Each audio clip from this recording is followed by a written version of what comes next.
Bonjour à toutes et à tous, bienvenue sur une nouvelle vidéo de Dioscuros et Melovia. Et aujourd'hui, on va parler d'une saga fantasy qui a marqué toute une génération de lecteurs francophones, les Chevaliers d'Émeraude. Et oui, une série écrite par Anne Robillard, remplie de magie, de dragons, de batailles épiques et surtout de personnages qui sont devenus cultes. Et d'ailleurs, si vous avez grandi dans les années 2000, il y a de grandes chances que vous connaissiez déjà Wellen, Kira, Onyx, Adrien d'Argent. Et de toute façon, s'ils ne connaissent pas encore cet univers, eh bien, on va leur faire découvrir. Et bien tout à fait. Donc l'histoire, ça se déroule dans un monde totalement imaginaire qui s'appelle Ankdiev, donc le royaume. C'est un immense continent qui est divisé en plusieurs royaumes médiévaux, où vivants, humains, elfes, créatures fantastiques, etc. Et ce monde est constamment menacé par un ennemi terrifiant, l'empereur noir Amékaret, un être puissant qui dirige une armée d'hommes insectes venus d'un autre continent. Et donc pour protéger Ankdiev, un ordre légendaire a été créé, les Chevaliers d'Émeraude. Exactement, les Chevaliers d'Émeraude sont des guerriers entraînés depuis l'enfance, mais ils ne combattent pas seulement avec des épées. Et oui, ils possèdent aussi des pouvoirs magiques, donc la télépathie, la télékinésie, la guérison, des boucliers. Enfin, chaque chevalier ont globalement des capacités uniques. Ouais, c'est ça, leur mission est simple, défendre le continent contre les invasions, mais plus la guerre avance, plus les combats deviennent dangereux. Et oui, d'ailleurs, on ne peut pas parler des Chevaliers d'Émeraude si on ne parle pas de Wellen, par exemple. Le... Voilà, alors lui, c'est le chef des chevaliers. Nous, on donnera plus notre avis en détail plus tard, mais c'est un personnage extrêmement puissant dans le roman, respecté par tous, mais aussi profondément marqué par la guerre. Oui, d'ailleurs, il est souvent considéré comme le cœur de la saga. C'est lui qui guide les chevaliers et qui porte le poids des batailles. Mais ce qui rend son personnage intéressant, c'est qu'il n'est pas parfait. Il doute, il souffre, et parfois, il fait de mauvais choix, même assez souvent, je dirais. On donnera notre point de vue à la fin, on a dit. Sois sage. Sois sage. Commence pas. C'est ça. Ne commence pas. Et puis, donc on parle de Wellen, mais on parle surtout de la pauvre Kira. Donc c'est un personnage qui est très mystérieux.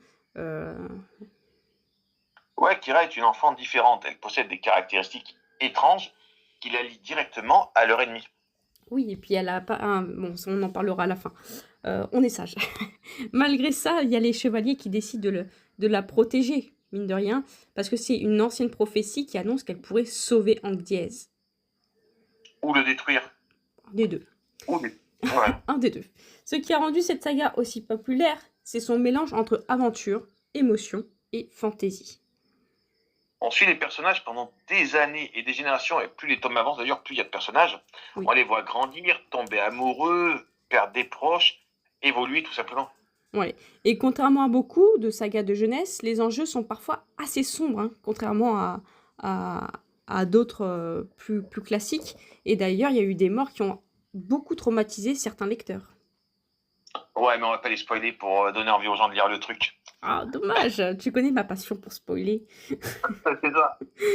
Et donc, si on parle d'aujourd'hui, en 2026, les Chevaliers d'Émeraude restent encore une référence importante dans la fantaisie francophone. Oui, c'est vrai, la série a eu plusieurs suites, comme les Aïkidiev ou les Chevaliers d'Antares, mais la saga en 12 tomes des Chevaliers d'Émeraude reste son œuvre principale, celle qui sert de base. Oui, oui. Et d'ailleurs, pour beaucoup de lecteurs, c'était aussi une porte d'entrée vers la fantaisie. C'est normal, c'est une saga qui est remplie de magie, de guerre, de dragons, de légendes, mais c'est surtout une histoire sur le courage et le sacrifice. Ouais. Et du coup... On donne notre avis perso. Voilà, exactement. Alors, je vais essayer de faire une globalité. Les Chevaliers d'Émeraude, donc c'est une œuvre, on s'est rencontrés. D'ailleurs, quand on s'est rencontrés, on lisait tous les deux cette œuvre-là.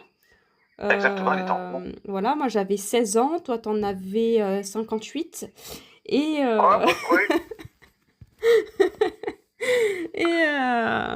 et du coup, donc on attendait chaque année, parce que c'était un livre par an à l'époque, avant qu'elle les enchaîne un livre par mois. Et on attendait impatiemment la suite. À chaque fois, on se faisait des théories, on se faisait des plans et tout. Donc c'était un univers qui nous a vraiment fait rêver, voyager. Donc quand on le lit, qu'on a 15 ans, 16 ans, je pense qu'on peut le lire à l'âge de 10-11 ans. C'est un livre qui est très facile à lire. Ouais, Et- il se lit tôt, il n'est pas compliqué, on va Non, dire. non, non, il est vraiment pas prise de tête. Il est vraiment... je pense vraiment qu'un enfant de 10 ans peut le lire, même un enfant qui a des difficultés, c'est vraiment le livre enfant, hein, enfant. Mais vous prenez quand même, si vous prenez pas la tête sur des détails en mode pourquoi ci, pourquoi ça, vous prenez un réel plaisir à rentrer dans son univers. Après, son univers est cohérent, hein. On peut pas dire Oui. que... ce qui m'a le plus rebuté sur les premiers tomes, c'est justement, on en parlait vite fait, c'est parce que j'ai fait une petite pique, c'était l'omniprésence de Wayland. Oui, alors Waylon, c'est son idéal, hein, on va pas se mentir. Et, Oui, c'est ça, ouais. et il est partout. Par exemple, Santo, qui est un des personnages principaux, un des premiers chevaliers d'émeraude, Ouais, il était censé être le meilleur guérisseur, c'est ça, c'est Santo, hein. ouais, c'est Ouais. Santo le guérisseur. C'est censé être le meilleur guérisseur, personne n'est meilleur que lui sur ce domaine, mais Wellen arrive quand même parfois à le surpasser. Et là tu dis, mais Oui, non, c'est ça, ouais. voilà, par exemple, comment c'est probable, j'ai essayé de le relire il n'y a pas longtemps, j'ai stoppé parce que je préférais garder finalement mes souvenirs de jeunesse. Ouais, c'est un livre adolescent, young adulte, on va dire. Ouais, vraiment, par contre, vraiment, parce que par exemple, comment c'est probable que les premiers chevaliers d'émeraude ne connaissent pas l'histoire des tout premiers chevaliers d'émeraude et que c'est Wallen qui, comme par hasard, connaît l'histoire. Oui, voilà, c'est ça, ils ont bien fait des cours d'histoire, quoi. Voilà, donc c'est des petits détails qui rendent Wallen totalement insupportable. Je pense que tous ceux qui ont lu cette saga détestent Wallen. Par contre, je pense qu'on aime tous Swan, je pense qu'on aime tous Onyx, Adriane d'Argent. Oui, voilà, non, mais vraiment, il y a vraiment un lore qui est vraiment exceptionnel. Moi, je recommande vraiment, si vous avez des gosses à qui vous voulez offrir une saga de fantasy à lire, qui sont adolescents, moi, je vais dire à partir de 13 ans, allez, pour qu'ils rentrent mieux dedans, c'est une saga que je peux que conseiller. Oui, d'ailleurs, même ceux qui ont des difficultés à la lecture, ils peuvent le lire.